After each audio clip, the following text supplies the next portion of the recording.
Дечь Бурещ, здравствуйте. Жить так жить, за двух, чтоб захватывала дух, чтоб не стыла кровь по жилам, не заплыло сердце жиром, чтоб не старилась душа, все препятствия круша. Будем жить одной судьбой, как родные мы с тобой, а любить, так любить, чтобы всем вокруг светить.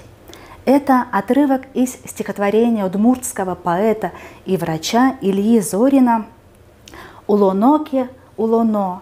Жить так жить» в переводе Евгения Емельянова. 14 июля, в год столетия государственности Удмуртии, мы отмечаем и его вековой юбилей. К этой дате в Центре национальной и краеведческой литературы и библиографии Национальной библиотеки Удмуртской республики подготовлена книжная выставка. Она называется «Мон улонес аджи» к столетию Ильи Зорина. «Я видел жизнь» в переводе на русский язык. Илья Андрианович Зорин родился в деревне Силкино Вовожского района. Будущий врач, кандидат медицинских наук, вошел в историю удмуртской культуры как поэт с непростой судьбой. Об этом говорят представленные на выставке издания, посвященные исследованию жизни и творчества этого удивительного человека. А запись лекции кандидата филологических наук Александра Григорьевича Шкляева о трагической судьбе поэта и врача вы можете посмотреть на сайте библиотеки. Краткие биографические сведения о писателе, о враче Илье Зорине вы можете пролистать, узнать из энциклопедии «Удмуртская республика», из библиографического справочника «Писатели и литературоведы Удмуртии».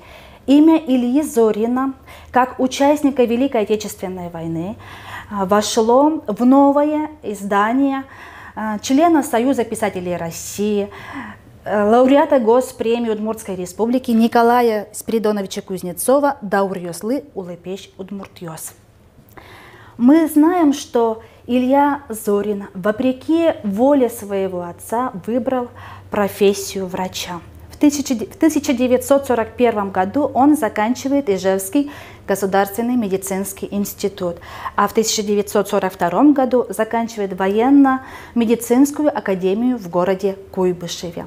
В этом же году он добровольно уходит на фронт. И в качестве полкового и бригадного врача он принимает участие в освобождении Молдавии, Украины, Польши, Чехословакии и Германии. За боевые заслуги он награжден орденами Красной Звезды и Отечественной войны второй степени. Вот такого красивого мужчину отразил на своей работе народный художник УССР Семен Николаевич Виноградов. В годы войны Илья Андрианович успел полюбить одну красивую украинскую девушку, Марию Андреевну де Муре. И когда находилась свободная минутка, он писал ей письма. Илья Андрианович писал письма и главному редактору Советской Удмуртии Андрею Сергеевичу Бутолину. Также любую свободную минуту он посвящал поэзии, он писал стихи. Мы знаем, что первая публикация его стихов была в 1934 году в Вовожской районной газете. Но когда он пришел с фронта, в 1947 году вышел первый сборник. Он называется «Кылбурьёс. Стихотворение». И этот сборник состоит целиком из строк, привезенных во фронтовом вещмешке. В этом же году, когда был издан сборник, в 1947 году Илья Зорин был принят в клиническую ординатуру кафедры акушерства и гинекологии Ижевского мединститута. К сожалению, в 1951 году его обвинили в антисоветской агитации и отправили на Дальний Восток. Его реабилитировали только в 1955 году. И вернувшись домой в Ижевск, он снова приступил к своей работе. Его приняли снова на эту же кафедру. И в 1961 году он уже успешно смог защитить свою диссертацию. И вот спустя 12 лет с выхода первого сборника, уже в 1959 году, выходит второй сборник Ильи Зорина «Мон тоне гажай» называется. И в последующих сборниках, вот «Мон тоне гажай», «Тодеметке потещулеме», поэт пишет о людях фронта и тыла. И, конечно, особой теплотой лиризма отличаются стихотворения, которые посвящены людям в белых халатах. А русскому читателю Илья Зорин известен, поэзия Ильи Зорина известна по сборнику «Паводок», перевел Евгений Елисеев.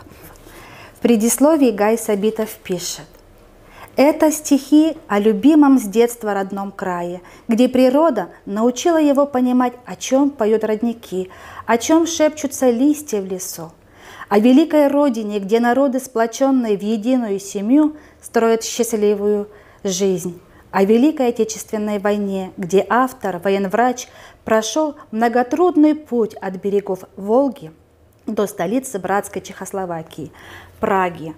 И в 1992 году избранные стихи вошли в сборник «Дуньеес мон котыря» «Я обошел весь свет», составленный уже женой Ильи Зорина Марией Андреевной под редакцией Михаила Федотова. Вот этот сборник, он интересен тем, что в предисловии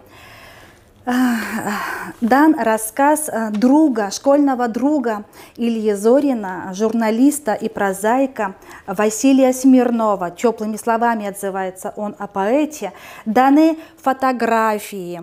Мы можем увидеть фотографии мамы Ильи Зорина, братьев и сестер, жены Ильи Зорина.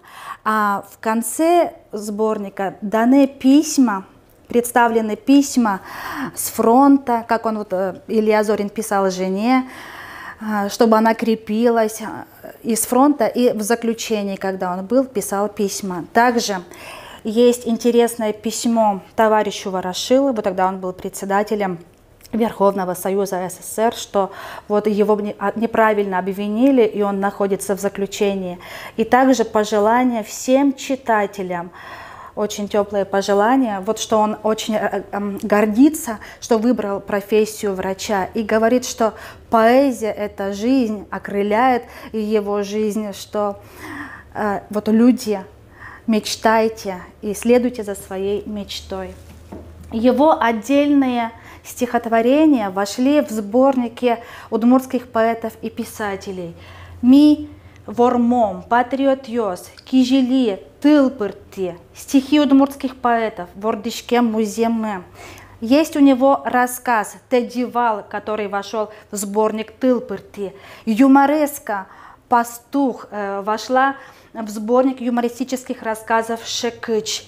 И, конечно, я отмечу, в связи с арестом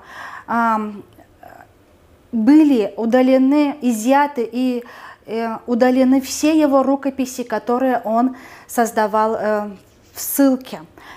И также была еще поэма, две поэмы «Полтава» и «Медный всадник» Александра Сергеевича Пушкина, которые тоже были уже не изданы в связи с арестом. Но есть у нас на выставке сборник Михаила Юрьевича Лермонтова уже на удмуртском языке, и одно стихотворение «Тон Кылзы» представлено в переводе Ильи Зорина. Есть уже сегодня полюбившиеся народу песни Ильи Зорина. Это «Улоноке», «Улоно», «Мамык лымыос», «Берен вайщулами». Они тоже представлены сегодня на выставке. А в сборнике Чингили уже представлена песня «Любовь о родном крае». Отдельно хочется отметить сборник «Чупчищен Валоош», где представлены подборки стихов уже Ильи Зорина, и называется Это подборка «Мон улонез аджи», как и называется наша сегодняшняя выставка. И тоже тут уже на удмуртском языке друг Ильи Зорина Гай Сабитов, конечно, очень тепло отзывается о стихах Ильи Зорина. И в антологии удмуртских стихов «Азвещ лодка», «Серебряная лодка» представлены 2 стихотворения Ильи Зорина на удмуртском и эстонском языках. Очень интересные статьи сегодня представлены на выставке, они на удмуртском языке. Статья заслуженного работника культуры Удмуртской АССР Мелетины Гавриловы Решетько «Оскон Тылгижи Кужмас», когда вот статья была приурочена к 90-летию автора. И вот в этой статье, например, было ново для меня, что в своей деятельности Илья Зорин успел работать и диктором на радио. И его поэма, одна поэма, которая была посвящена жене, называется она «Яратонно Юркур», была передана по радио 9 мая 1960 года. Хотя об этой поэме, конечно, многие критики отзывались неположительно. Конечно, интересная статья вышла уже в этом году, к 100-летию со дня рождения Ильи Зорина, кандидата филологических наук, журналиста и писателя Веры Григорьевны Пантелеевой. Называется статья «Бугыр бугыряшке, бугыряшке манам шулмам улон». Это тоже строчка из стихотворения Ильи Зорина.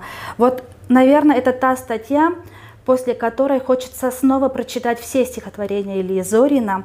Это статья, где я соглашаюсь с каждым предложением.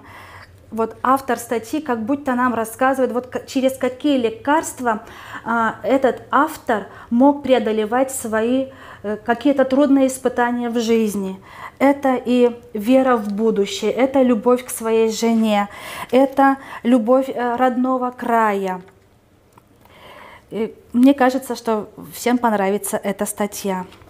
И, конечно, воспоминания о детстве, вот как начал писать поэт. Он увидел, что на страницах газеты «Дашлу» вышла заметка, вышло стихотворение его друга Василия Смирнова. И он говорит в этот же день: «Научи меня тоже, как ты, вот писать стихотворение. Я, говорит, в эту же ночь спать не буду, но буду писать стихи».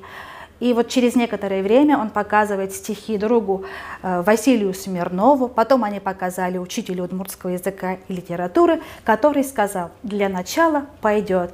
Хотя мы знаем, что он в детстве начал рисовать, он рисовал портрет матери, он рисовал свои родные места, но это не получалось. И брат тоже ему подсказал, что начни ты писать стихотворение, сходи к речке, послушай, как речка журчит, как природа с тобой разговаривает. И вот даже в своих пожеланиях читателю, даже вот в этой книге автор об этом рассказывает.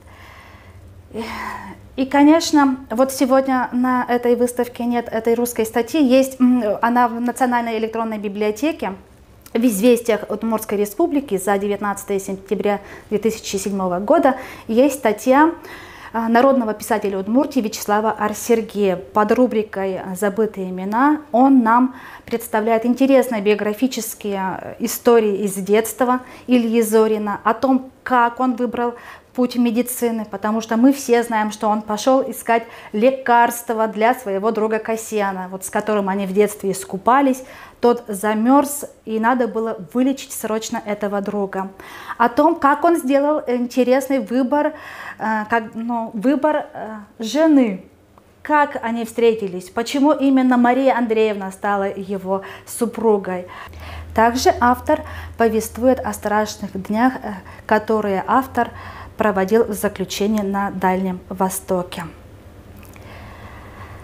После защиты диссертации у Ильи Зорина была уже готова докторская, но он не успел ее защитить. Из-за болезни в 1975 году его не стало. Ему было всего лишь 55 лет. Илья Зорин, поэт и врач, успел увидеть в своей жизни и радостное, и трагическое. И мы соглашаемся с каждым его словом. Я любил и ненавидел сердцем воина, бойца, потому что жизнь я видел и с изнанки, и с лица. Спасибо за внимание.